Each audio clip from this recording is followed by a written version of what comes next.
welcome back to the channel. Let's add to crack it. Hope you all are doing well. So today is a day 10 video on the MCQs test series of business studies. So chapter हमारा चल रहा है 5th organising. तो ये part 2 video है. Part 1 हमने कल किया था और ये हमारे डे 15 का 10th डे है. तो टारगेट 15 डेज का हमारे सिर्फ 5 दिन और रह गए हैं और बहुत जल्दी हम 2 दिन में और जो आने वाले 2 दिनों में सिलेबस कवर कर लेंगे, पूरी की पूरी रिवीजन कर लेंगे एमसीक्यूज की और बचे हुए 3 दिन में हम करेंगे सीबीएसई द्वारा इशू किए गए सैंपल पेपर्स. क्लियर? सो टर्म 1 का सिलेबस के एमसीक्यूज होप आपको अच्छे लग रहे होंगे. तो स्टार्ट करते हैं आज का वीडियो. तो अगर आप चैनल पर न्यू है तो चैनल को सब्सक्राइब करना मत भूलिए और बेल आइकन को दबाना मत भूलिए कि आने वाली वीडियोस की नोटिफिकेशन विद टाइम आपको मिलती रहे. और प्रीवियस वीडियो को देखने के लिए आप डिस्क्रिप्शन बॉक्स में जाकर चेक कर सकते हैं. सारी वीडियोस के लिंक वहां पर आपको मिल जाएंगे. सो आज का फर्स्ट क्वेश्चन और 15th question from this chapter, which of the following is not a feature of formal organization? It specifies the relationship among various job positions. The standard of behavior of employees are evolved from group norms. It is deliberately designed by the top management. It places less emphasis on interpersonal relationship among the employees. So देखिए बताना क्या है, कौन सा feature नहीं है formal organisation का. Formal organisation का मीनिंग आपके माइंड में क्लियर होना चाहिए आंसर बताने के लिए. सो बहुत ही अच्छी डायग्राम के थ्रू हम समझेंगे कि फॉर्मल ऑर्गेनाइजेशन क्या होता है और इनफॉर्मल क्या होता है. उससे पहले आंसर देख लेते हैं. So answer is option B. आप ऑप्शन बी आंसर क्यों है? द स्टैंडर्ड ऑफ बिहेवियर, जो बिहेवियर है एम्प्लॉयज का किसके अराउंड इवॉल्व होता है? From the group norms. लेकिन क्या ग्रुप का कोई काम होता है फॉर्मल ऑर्गेनाइजेशन में? नहीं, ग्रुप्स तो बनते ही नहीं. ग्रुप्स कहां पर बनते हैं? ग्रुप बनते हैं इनफॉर्मल ऑर्गेनाइजेशंस में. क्लियर? अब यहां पर देखिए ऑप्शन बी आंसर है. It is related to what? It is related to what? Informal organisation. अब ये जो पॉइंट दिया गया है द स्टैंडर्ड्स ऑफ बिहेवियर, जो बिहेवियर ऑफ एम्प्लॉयज है वो इवॉल्व होता है ग्रुप नॉर्म्स के अराउंड, वो इनफॉर्मल ऑर्गेनाइजेशन का फीचर. क्लियर? अब इस पर चलिए. अब यहाँ पर जो है यहाँ पर फीचर्स यानी कि एडवांटेजेस दिए गए हैं. फास्टर स्प्रेड ऑफ कम्युनिकेशन और क्विक फीडबैक. ये चीज किसमें होती है? इनफॉर्मल ऑर्गेनाइजेशन में होती है. So this is related with what? Group norm से रिलेटेड चीज है. जो ग्रुप चीजें हैं, ग्रुप में डिस्कशन करनी, रूमर्स फैलने, ये सारी चीजें इनफॉर्मल स्ट्रक्चर ऑफ ऑर्गेनाइजेशन में होती हैं. क्लियर? अब एक डायग्राम समझते हैं. ये देखिए ये एक एमडी है.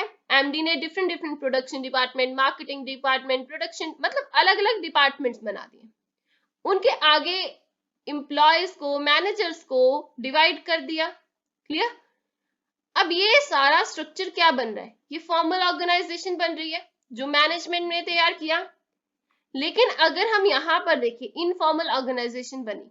ये इतने लोग, ये वाला मैनेजर, ये वाला मतलब ये सारे मिलकर, ये तो आपस में अलग अलग ग्रुप्स के हैं. ये प्रोडक्शन मान लेते हैं डिपार्टमेंट, ये मार्केटिंग डिपार्टमेंट है. मार्केटिंग डिपार्टमेंट का मैनेजर प्रोडक्शन मैनेजर के साथ साथ में इनके मैनेजर जो है ब्रेकफास्ट ग्रुप बन गया एक इनका. ये ब्रेकफास्ट करने के लिए साथ में जाते हैं. ये अलग एक ग्रुप बन गया, ये वाला मान लेते हैं. ये अलग है डिपार्टमेंट से. और ये मॉर्निंग वॉक ग्रुप बन गया. ये मॉर्निंग वॉक जो है इकट्ठे जाते हैं. तो ये ग्रुप क्या है? ये इनफॉर्मल ऑर्गेनाइजेशन ऑफ स्ट्रक्चर का पार्ट है. ये फॉर्मल पार्ट नहीं है. ये मैनेजमेंट ने नहीं बनाया, ये इन्होंने खुद बनाया. क्लियर? ये ऐसे ग्रुप वो अपने जो पर्संस हैं, जो उनसे बातें करते हैं, उनको उनके साथ शेयरिंग करते हैं, वो खुद बना लेते हैं. तो वो होते हैं इनफॉर्मल ऑर्गेनाइजेशन स्ट्रक्चर का पार्ट बन जाते हैं. Clear? Question number 16. Which of the following is not a demerit? अब demerit बताना है. पहले हमने merit बता दिया, अब demerit बताना है formal organization का. It may lead to procedural delays. It may lead to spreading of rumors. It emphasizes on following rigidly laid down policies. It places more importance on work rather than relationships. अब देखिए जो formal है वो उसकी वजह से एक पूरा स्ट्रक्चर बनाया ना. स्ट्रक्चर बनाने में टाइम भी लगा, तो पूरा एक प्रोसेस फॉलो करने में डिलेज तो होंगे ही, तो वो डीमेरिट तो होगा ही ना उसका। इसका मतलब फॉर्मल ऑर्गेनाइजेशन का ये डीमेरिट है, it may lead to spread of rumours. अब अगर इनफॉर्मल स्ट्रक्चर बना ही नहीं जैसे उसमें बना था, तो र्यूमर्स कहाँ से आ गए? अगर वो आपस में शेयरिंग ही नहीं करते, वो सिर्फ काम से मतलब रखते हैं, तो र्यूमर्स का तो कोई सवाल ही नहीं आता। र्यूमर्स किस में होते हैं? र्यूमर्स फैलते हैं जब एक दूसरे से पर्सनल बातें करते हैं, तो पर्सनल बातें होती है इनफॉर्मल ऑर्गेनाइजेशन में, ना कि फॉर्मल ऑर्गेनाइजेशन में। तो spreading of rumours is a part of informal organisation, उसका डीमेरिट है, ना कि फॉर्मल ऑर्गेनाइजेशन का। So answer will be option B. तो ये ऑप्शन गलत हो जाएगी, because it says it emphasises on the following rigidly laid down policies, वो सिर्फ जो ले डाउन पॉलिसीज है उन पर ही ध्यान देते हैं। तो इसका मतलब ये तो फॉर्मल ऑर्गेनाइजेशन का पार्ट है, places more importance of work rather than relationship, ये भी उसका पार्ट है फॉर्मल ऑर्गेनाइजेशन का, क्योंकि वर्क पर तो ध्यान फॉर्मल ऑर्गेनाइजेशन देती है। क्लियर? सो देखिए, it may lead to spread of rumours the answer, और ये किससे रिलेटेड है? इनफॉर्मल ऑर्गेनाइजेशन से। देखिए, डिसएडवांटेजेस है इनफॉर्मल ऑर्गेनाइजेशन का, स्प्रेडिंग ऑफ र्यूमर्स, ना कि फॉर्मल ऑर्गेनाइजेशन का। प्रोसीजरल डिलेज उसमें है, रिजिडली क्रिएटिविटी उसमें है, do not give complete picture of how the organisation work, ये सारी चीजें फॉर्मल ऑर्गेनाइजेशन के डीमेरिट है, डिसएडवांटेजेस है। Clear? Question number 17, which of the following is not a feature of informal organisation? Informal organisation का कौन सा फीचर नहीं है? It originates from within the formal organization, ये तो फॉर्मल ऑर्गेनाइजेशन से ही बनता है, ये हमें पता है। The standard of behavior evolves from the group norms. The scalar chain of command is not followed. It is deliberately created by management. अब देखिए ध्यान से, it originated within the formal organisation, ये तो हमें पता है फॉर्मल ऑर्गेनाइजेशन ये बनी हुई है, फॉर्मल ऑर्गेनाइजेशन इनसे ही हमने पिक्चर में देखा ना, इनसे ही फॉर्मल ऑर्गेनाइज इनफॉर्मल ऑर्गेनाइजेशन बनती है, it means it is a feature of formal organize informal organization. The standard of behaviour evolves from the group norms. अब देखिए, ग्रुप नॉर्म्स वाला पॉइंट फॉर्मल वाले पॉइंट में भी था, लेकिन तब हमने बोला it is a part of informal, so ये साफ साफ दिखाई दे रहा है इसमें ग्रुप्स बनते हैं, ग्रुप नॉर्म्स आते हैं, तो ये सारी चीजें इनफॉर्मल का पार्ट है। So this is the part of informal, तो this is a feature of formal informal, clear? Not formal. Clear? Scalar chain of command is not follow. Scalar chain of command तो किसमें होती है? इसका इसके साथ लिंक, इसका इस मैनेजर के साथ लिंक, ये तो सिर्फ फॉर्मल में होती है। सो उन्होंने बोला नॉट फॉलोड, तो बिल्कुल सही बोल रहे हैं, तो ऑप्शन डी बची है, it is deliberately created by the management, जो कि बिल्कुल गलत है। मैंने साफ साफ बोला था, आपको बताया भी था, ये मैनेजमेंट द्वारा नहीं बनाया जाता, ये खुद बनाते हैं। So answer will be option D. So it is not a feature of informal organisation. Clear? Informal का ये पार्ट नहीं है, so option D is the answer. It is deliberately created by management, जो है ये किसका पार्ट है? Formal का पार्ट है, ना कि इनफॉर्मल का। Clear? So this is a part of formal organisation. Formal organization refers the form organizational structure that designed by the management, जो कि कौन डिजाइन करता है? Management. Clear? To accomplish the organizational objective. Question number 18. Which of the following is not a demerit of the informal organization? अब बताना क्या है? Demerit कौन सा है? Not a demerit. Not a demerit of informal organization. It leads to spreading of rumors. ये तो informal का ही demerit है. It gives more importance to structure and work. क्या ये ज्यादा इंपॉर्टेंस देते हैं स्ट्रक्चर और वर्क को? काम की तो बात ही नहीं होती इनमें, तो सीधा सीधा आंसर क्या बन जाता है? Option B. बाकी पढ़ने की जरूरत ही नहीं है, लेकिन बाकी हम पढ़ेंगे क्योंकि हम तो रिवीजन कर रहे हैं। Clear? It may restrict implementation of changes within the organization, ये रिस्ट्रिक्ट करते हैं implementation of changes within the organization. So ये जो है इनफॉर्मल, अगर मान लीजिए ये दो पर्सन, अगर आपको वो चाहते हैं, मैनेजमेंट चाहती है इस वाले इसके काम में चेंज करना है, लेकिन ये आपका फ्रेंड है, ये मैनेजर इसका फ्रेंड है, तो क्या वो रिस्ट्रिक्ट नहीं करेगा? नहीं यार, वो कह रहा है नहीं करना तो मान लेते बात, तो ये रिस्ट्रिक्ट करता है, तो डीमेरिट इसका होगा। It puts psychological pressure on members to conform to the group expectations even if they are against the interest of organization, because it is informal. उनके फ्रेंड भी तो हो सकते हैं, psychological pressure तो होगा ही। Clear? So it is a demerit of informal organization. So answer is option B. Option B answer है, क्योंकि ये फॉर्मल ऑर्गेनाइजेशन का पार्ट है। Clear? Question number 19, which of the following is not element of delegation? Delegation का कौन सा element नहीं है? रिस्पॉन्सिबिलिटी, अथॉरिटी, अकाउंटेबिलिटी या फिर डिसेंट्रलाइजेशन। तो डेलीगेशन का कौन सा पार्ट नहीं है?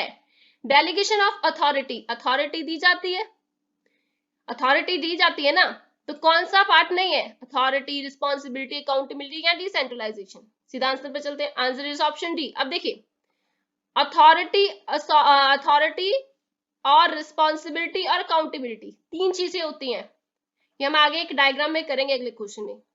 ये तीन चीजें जो है डेलीगेशन ऑफ अथॉरिटी में आती है। डेलीगेशन ऑफ अथॉरिटी, अथॉरिटी जो है ऊपर किसके हाथ में होती है? टॉप मैनेजमेंट के पास। उसके बाद आती है रिस्पॉन्सिबिलिटी और नीचे होती है अकाउंटेबिलिटी। तीन पार्ट्स में चीजें होती हैं ये, और ये तीनों चीजें किसका पार्ट है? डेलीगेशन का पार्ट है। क्लियर? डेलीगेशन का पार्ट है। क्लियर? तो ये तीनों जो है वो किसका पार्ट है? अथॉरिटी, रिस्पॉन्सिबिलिटी और अकाउंटेबिलिटी का पार्ट। इसमें डेलीगेशन में तीनों चीजें आती हैं। The entrustment of the part of responsibility and authority to another, the creation of accountability for the performance. पहले क्या होती है? entrustment of a part of responsibility and authority. authority और responsibility जो है एक दूसरे के साथ रिलेटेड होते हैं, और उसके बाद जो है अकाउंटेबिलिटी आती है उनकी परफॉर्मेंस से, मतलब जो वो चीजें काम करते हैं उसके लिए वो अकाउंटेबल है टॉप मैनेजमेंट को। अब ये फ्लो चार्ट देखिए, flow chart of the management under an organisation show the delegation of authority from CEO to the different manager. CEO ने अपनी जो अथॉरिटी है आगे डेलीगेट की इनमें, इनमें और इनमें, और ये अकाउंटेबल है टू दी, ये रिस्पॉन्सिबल है काम को, काम की रिस्पॉन्सिबिलिटी आ गई इन पर, और ये अकाउंटेबल है अपने काम से रिलेटेड किसको? टॉप मैनेजमेंट को। Question number 20, the scope of authority dash goes as we higher up in the management hierarchy। तो जो स्कोप ऑफ अथॉरिटी है, जब क्या हो जाता है? जब हम higher up in the management hierarchy जाते हैं। मैनेजमेंट का हायरार्की कैसे होता है? ऐसे होता है, टॉप लेवल, मिडिल लेवल, फिर लोअर लेवल। जैसे जैसे हम ऊपर जाते हैं मैनेजमेंट हायरार्की में, तो अथॉरिटी का स्कोप क्या हो जाता है? बढ़ जाता है, कम हो जाता है, या रिमेन सेम, या नन ऑफ द अबव? क्या होता है अगर आपको पता है? अब अथॉरिटी किधर होती है? अथॉरिटी इधर होती है टॉप लेवल मैनेजमेंट के पास, अथॉरिटी इनके पास होती है। जैसे जैसे ऊपर जाएंगे तो अथॉरिटी का लेवल क्या होगा? स्कोप क्या होगा? बढ़ जाएगा या कम होगा? अथॉरिटी जो है बढ़ जाएगी, so it will be increases, so answer is increases। clear? so चलते हैं आंसर की ओर, आंसर है ऑप्शन ए। अब देखिए अथॉरिटी क्या होती है? इंक्रीज हो जाती है as we go up higher in the management hierarchy. देखिए ये मैनेजमेंट हायरार्की है, ये टॉप लेवल मैनेजमेंट है, ये मिडिल लेवल मैनेजमेंट है, ये लोअर लेवल मैनेजमेंट है। क्लियर? सो क्या होता है कि अथॉरिटी क्या होती है? पावर होती है, gives to a person to act and make decision within the boundaries, वो डिसीजन ले सके। अब ये टॉप लेवल के पास होती है ना, अथॉरिटी होती है, पावर होती है डिसीजन लेने की। मिडिल लेवल और लोअर लेवल को वो क्या देता है? डेलीगेशन ऑफ अथॉरिटी देता है, रिस्पॉन्सिबिलिटी उनको। अब ये इनकी रिस्पॉन्सिबिलिटी है, carrying out the specific delegation task, जो उन्हें टास्क दिया गया है। अथॉरिटी इनके पास है, इन्होंने इसको डेलीगेट किया अथॉरिटी, तो इनकी रिस्पॉन्सिबिलिटी हो गई ना, जो स्पेसिफिक टास्क उन्हें डेलीगेट किया गया है उनको अच्छे से करना। अब ये क्या होते हैं? अकाउंटेबल होते हैं, being liable for the action and decision, जो भी डिसीजन इन्हें दिया गया है, बीइंग एबल टू एक्शन, उनका एक्शन और जो ये कर रहे हैं, कोई भी डिसीजन ले रहे हैं उसके लिए वो अकाउंटेबल है to the top level management. Clear? So अपने किए गए कामों के लिए वो अकाउंटेबल है, जवाबदेही है। Clear? Question number 21, authority granted to an employee should be more than the responsibility entrusted to him, less than the responsibility entrusted to him, equal to the responsibility entrusted to him, या all of the above। अब authority दी जाती है, delegate की जाती है किसको? Employ को या मैनेजर को या मिडिल लेवल को, किसी भी पर्सन को टॉप लेवल के द्वारा दी जाती है। अगर वो डेलीगेट की गई है, ग्रांट की गई है किसी पर्सन को, एम्प्लॉय को, तो वो कितनी होनी चाहिए? बहुत ज्यादा होनी चाहिए रिस्पॉन्सिबिलिटी इंटरेस्टेड टू हिम, कम होनी चाहिए, या इक्वल होनी चाहिए to the responsibility entrusted to him? तो देखिए क्या है कि अथॉरिटी और रिस्पॉन्सिबिलिटी, ये दोनों पैरेलल चलते हैं। जितनी अथॉरिटी दी जाएगी उतने चीज के लिए है वो रिस्पॉन्सिबल है। जितनी अथॉरिटी दी जाती है उतने के लिए ही वो रिस्पॉन्सिबल होता है एम्प्लॉय। ये बात हमेशा याद रखिए। तो आंसर क्या हो जाएगा? Equal to the responsibility entrusted to him. जितने उसकी अथॉरिटी दी जाएगी उतने के लिए ही वो रिस्पॉन्सिबल है। क्लियर? उससे ज्यादा ना कम। क्लियर? सो आंसर था option c, authority granted to an employee should be equal to the responsibility entrusted to him. So ये बात समझिए जरा थोड़ा सा इसके regarding. However, that the authority granted to the employer over the employee is not meant and intended to establish a master and servant relationship. ये authority और responsibility का ये बात नहीं है कि वो एक बंदा मास्टर बन गया और दूसरा बंदा उसका सर्वेंट बन गया। On the contrary, it is within the framework of the term of contract. ये क्या होता है? टर्म ऑफ कॉन्ट्रैक्ट के अंडर होता है। The scope of the authority of the employer over the employee will be limited by the law. Law के द्वारा limited है, लॉ के द्वारा भी लिमिटेड है, क्योंकि तभी ये चीज बोली जाती है लॉ के द्वारा लिमिटेड है, तभी ये क्या होती है, जितनी अथॉरिटी दी जाएगी उतनी चीज के लिए भी रिस्पॉन्सिबल है। ये नहीं कि अगर उसने वो काम किया भी नहीं तब भी उसे सजा मिल जाए, ऐसा कुछ नहीं होता। Clear? Question number 22. It helps the managers to ensure that the subordinate discharges their duties properly. Responsibility, authority, accountability and all of the above. अब ये चीज हेल्प करती है मैनेजर को ensure that their subordinate discharge their duties properly. ये चीज किसके regarding है? ये चीज किसके रिगार्डिंग है? रिस्पॉन्सिबिलिटी के, अथॉरिटी के या अकाउंटेबिलिटी के या ऑल ऑफ द अबव। अब ये स्पेसिफिक किसी चीज का मीनिंग है, लेकिन किसका? सीधा आंसर पर ही चलते हैं। आंसर है ऑप्शन सी, अकाउंटेबिलिटी। अब हमने तीन चीजें की थी, लास्ट में आता है अकाउंटेबिलिटी। यहाँ पर है ना अकाउंटेबिलिटी, जो लोअर लेवल पे के पास है अकाउंटेबिलिटी, मतलब यहाँ पर लिखा भी गया है that the subordinate discharge their duties properly. ये मैनेजर्स है, इट हेल्प्स द मैनेजर, ये मैनेजर्स को हेल्प करते हैं to ensure that their subordinates, मतलब ये मैनेजर्स इधर है, मैनेजर्स इधर है। हर एक डिपार्टमेंट के मिडिल लेवल मैनेजमेंट में कौन कौन से मैनेजर्स आते हैं? अलग अलग टाइप के मैनेजर आते हैं ना, प्रोडक्शन, मार्केटिंग, आईटी, मार्केटिंग, मतलब अलग अलग टाइप के मैनेजर्स आते हैं। ये मैनेजर्स को इंश्योर करते हैं दैट सबऑर्डिनेट्स, ये जो लोग हैं वो क्या है? सबऑर्डिनेट्स हैं लोअर लेवल मैनेजमेंट पे, डिस्चार्ज देयर ड्यूटी प्रॉपरली। ये हेल्प करते हैं मैनेजर्स को। तो ये चीज किसके पास है? जो चीज इसके पास होगी तभी तो वो डिस्चार्ज कर पाएगा ना, इसको हेल्प कर पाएगा डिस्चार्ज करने के लिए। So accountability is the answer. Clear? तो अब इसको पढ़ते हैं। अकाउंटेबिलिटी क्या होती है? आंसरेबिलिटी। कोई भी बंदा जिसके पास रिस्पॉन्सिबिलिटी आ गई वो क्या हो जाएगा? अगले टॉप लेवल मैनेजमेंट के लिए वो चीज के लिए अकाउंटेबल होगा कि मैंने ये काम किया, नहीं किया, कैसे किया, मतलब वो सारी चीजों के लिए आंसरेबल है। Every employee is answerable to his superior for the accomplishment of the task assigned to him. जो भी उसको टास्क असाइन किया गया उसके लिए उसने किया या नहीं किया, कितना किया, वो अपने सुपीरियर के लिए वो आंसरेबल है। क्लियर?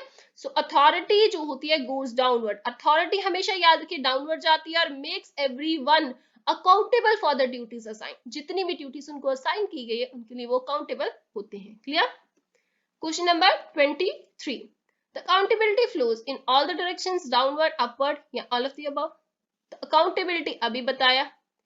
accountability जो है, अब देखिए हमने पीछे क्या पढ़ा? authority goes downward, authority downward होती है, accountability कहाँ पर होती है? लास्ट में होती है, यहाँ पर होती है ना। तो accountability इधर होती है, तो किधर जाएगी? all of the direction जाएगी, डाउनवर्ड जाएगी या अपवर्ड जाएगी या none of the above? Answer क्या है इसका? Answer is option C. क्यों आंसर सी क्यों है? अपवर्ड जाएगी। याद रखिएगा ये अकाउंटेबिलिटी है, इधर है अकाउंटेबिलिटी, इधर अकाउंटेबिलिटी है, तो ये जवाबदेही आंसरेबल है किसके लिए आंसरेबल है? टॉप लेवल पर, मिडिल लेवल पर काम इसने किया ना, जो डेलीगेट हुआ, तो ये जो उसने काम किया है उसके लिए ये अकाउंटेबल आंसरेबल है टू द टॉप लेवल और मिडिल लेवल मैनेजमेंट। क्लियर? ये याद रखिए। सो इसीलिए ये अपवर्ड जाती है ना कि डाउनवर्ड। डाउनवर्ड क्या आती है? डाउनवर्ड अथॉरिटी आती है। क्लियर? सो क्वेश्चन नंबर आगे पढ़ते हैं। क्वेश्चन क्या है? 24. विच of the following can be delegated? कौन सी चीज जो है डेलीगेट की जा सकती है? रिस्पॉन्सिबिलिटी, अथॉरिटी, अकाउंटेबिलिटी या ऑल ऑफ द अबव? आपका आंसर क्या होगा? बहुत सारे बच्चे कहेंगे ऑल ऑफ द अबव, लेकिन ये आंसर नहीं है। याद रखिएगा कि वो चीज डेलीगेट होती है, हमने स्टार्टिंग में ही पढ़ा था। कौन सी चीज? डेलीगेशन किसका किया जाता है? ये चीज का। ये यहाँ पर क्या है? यहाँ पर अथॉरिटी। अथॉरिटी को डेलीगेट किया जा सकता है, रिस्पॉन्सिबिलिटी को नहीं। डेलीगेट क्या होता है? आगे देना, किसी को हुक्म देते हैं ना जैसे वैसे, तो हुक्म कौन देता है? Top level management. तो आंसर क्या हो जाएगा? अथॉरिटी। अथॉरिटी को डेलीगेट किया जा सकता है। एक डायरेक्शन देनी ना, ये काम करो, तो वो कौन करता है? Top level management. तो वो अथॉरिटी हो जाएगा, अथॉरिटी को डेलीगेट किया जा सकता है। क्लियर? सो शेयर करना, देना, डिवाइड करना, डेलीगेशन बोलते हैं उसको। So delegation of authority is a process by which managers divided and assign work to their subordinates. Simply. और delegation of authority का मतलब क्या होता है? शेयरिंग। हम बोल सकते हैं शेयरिंग, डिवाइडिंग, हुक्म देना किसी को। Authority is downward in the management structure. Clear? So assigns the responsibility to his subordinates, ये भी बोल सकते हैं। Clear? Cannot be accomplished all the task by himself, क्योंकि मैनेजर जो है खुद अपना सारा टास्क खुद नहीं कर सकता, इसीलिए वो क्या करता है? अथॉरिटी देता है, आगे अपना काम डेलीगेट करता है, बांटता है किसी को। Clear? Question number 25, which of the following can not be delegated? तो कौन सी चीज डेलीगेट नहीं की जा सकती? अगर एक चीज डेलीगेट की जा सकती है, हमारे पास सारी ऑप्शन थी, देखिए तीनों की तीनों चीजें थी ना, लेकिन हमने सिर्फ अथॉरिटी को बताया, तो बाकी दो जो चीजें बच गई वो क्या है? सिंपली वो डेलीगेट नहीं की जा सकती। Clear? So it means responsibility and accountability को हम डेलीगेट नहीं कर सकते। क्लियर? तो यहाँ पर गलती से अकाउंटेबिलिटी और रिस्पॉन्सिबिलिटी भी लिखा गया, दो बारी लिखा गया, ये करेक्शन कर लीजिए। यहाँ पर हो अथॉरिटी होगा, ये करेक्शन कर लीजिए। अगर ऑप्शन देखते हैं आंसर क्या है, answer is option A. Clear? Responsibility and accountability, तो अकाउंटेबिलिटी और रिस्पॉन्सिबिलिटी यहाँ पर नहीं है, तो ये रिस्पॉन्सिबिलिटी और अकाउंटेबिलिटी इज आंसर। क्लियर? यहाँ पर गड़बड़ हुई है, ये करेक्शन कर लीजिए। Answer is option A. दो ही चीजें हैं जो डेलीगेट नहीं की जा सकती, वो है रिस्पॉन्सिबिलिटी एंड अकाउंटेबिलिटी, याद रखिए हमेशा। क्लियर? सो क्वेश्चन नंबर 26 और last question of this chapter. Question is, when decision making authority is retained organization is said to be how management level and decentralized, centralized, fragmented it या none of the above? जब decision making authority जो है सिर्फ organization is said to be higher by the higher management के पास होती है, decision लेने का सिर्फ हक एक ही पर्सन हायर मैनेजमेंट यानी कि टॉप लेवल मैनेजमेंट के पास है, तो उसे क्या बोला जाता है? सेंट्रलाइज, डिसेंट्रलाइज, फ्रेगमेंटेड या नन ऑफ द अबव? जब एक ही बंदा डिसीजन ले रहा है, डिसीजन सिर्फ एक ही टॉप लेवल है सभी चीजों के रिगार्डिंग, तो वो क्या हो जाएगा? वो तो सेंट्रलाइज्ड हो गया ना। जब भी डिसीजन लेने का हक सिर्फ एक ही पर्सन के पास हो, हमेशा याद रखिए वो मैनेजमेंट को क्या बोला जाता है? सेंट्रलाइज्ड ऑर्गेनाइजेशन बोला जाता है। जब डिसीजन लेने का हक बांट दिया जाए कि आप अपने डिपार्टमेंट का डिसीजन खुद लीजिए, मेरे पास नहीं आना, तो जब बांट दिया डिसीजन, ये मैनेजर का डिसीजन वो अपने अपने एम्प्लॉयज का डिसीजन खुद लेगा, ये अपने मैनेजर्स का या डिपार्टमेंट का डिसीजन खुद लेगा, तो तब हो जाएगा डिसेंट्रलाइज। लेकिन जब हायर मैनेजमेंट एक ही मैनेजमेंट जो है सारे डिपार्टमेंट्स का डिसीजन खुद ले रही है, किसी को नहीं दे रही हक ये, तो तब हो जाएगा क्या? तब सेंट्रलाइज हो जाएगा। So answer is centralize. Centralize organization कौन सी होती है? where most decisions are taken by the senior managers and then passed down the organizational hierarchy. Clear? So answers are option B, that is centralized. Clear? तो ये था हमारा आज का video. Hope you like it. अगर आपको अच्छा लग रहा है तो वीडियो को लाइक शेयर कमेंट कर जरूर बताइए, और अगर आपको कोई डाउट है तो वीडियो में कमेंट सेक्शन में कमेंट कर जरूर बताइए, हम अगली वीडियो में डिस्कस करेंगे। तो मिलते हैं कल फिर एक नई वीडियो के साथ with another chapter with more MCQs which will clear your all the doubts related to your exam. Clear? Thank you.